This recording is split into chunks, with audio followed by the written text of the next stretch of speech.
Now, if we take those same components and we compare it to the core components of a successful trading business, you'll notice that they're not very different. When it comes to having a business plan for a traditional business, in trading, you need to have a trading plan. This is what you go to the markets with. It's a plan that guides your trading, when to trade, what markets to trade, what system to trade, where to enter, where to exit, where to get out, how much to risk. It's a plan that you constantly go back to in order to guide your trading within the market and know exactly what to do and when to do it. No surprise on the second point, startup trading capital. In order to trade the markets, you need money to trade the markets with.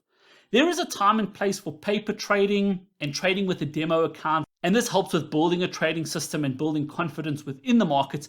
But in order to generate a profit and an income and a revenue for your trading business, you need capital in order to deposit into your trading account in order to trade the markets with to make a profit and revenue from thereafter.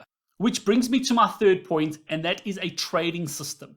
This is the product and the service that you're bringing to the market. This is the methodology and the approach and the system, just like we spoke about in the top right-hand quadrant of being a business owner. You have a system that you bring to the market to trade with, and this system allows you to speculate within that market and to hopefully make a profit over the long term. Through that trading system, you're able to generate sales and turnover like a business, and this comes in the form of your winning trades.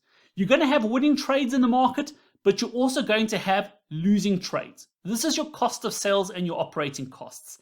Any trading system out there will have losing trades. There is no holy grail trading system out there that has a 100% win rate and never goes through any type of losing trade.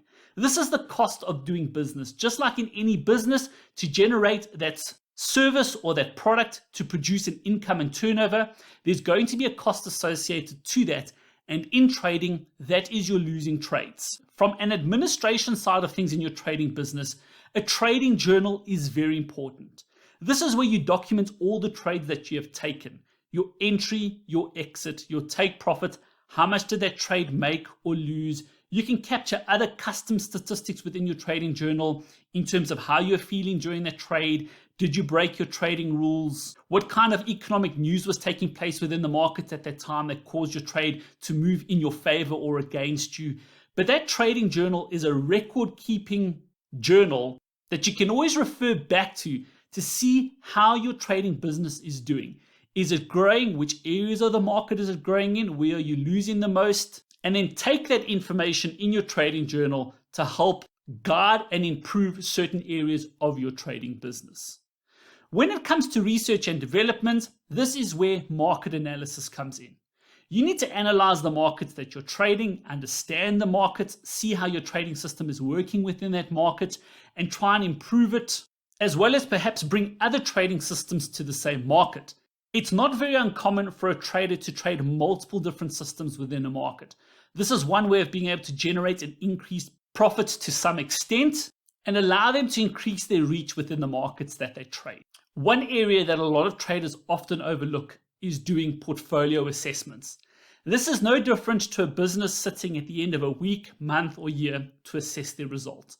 Are they growing? Are they declining? Are they improving? Are they moving backwards? Which areas did they grow in? Where can they improve? How can they do better? And how can they position their business in a better way for the week, month, or year to follow? So portfolio assessment is very important in trading because it will guide you to see how well your trading plan and your trading system and your market analysis is translating into profit for your business.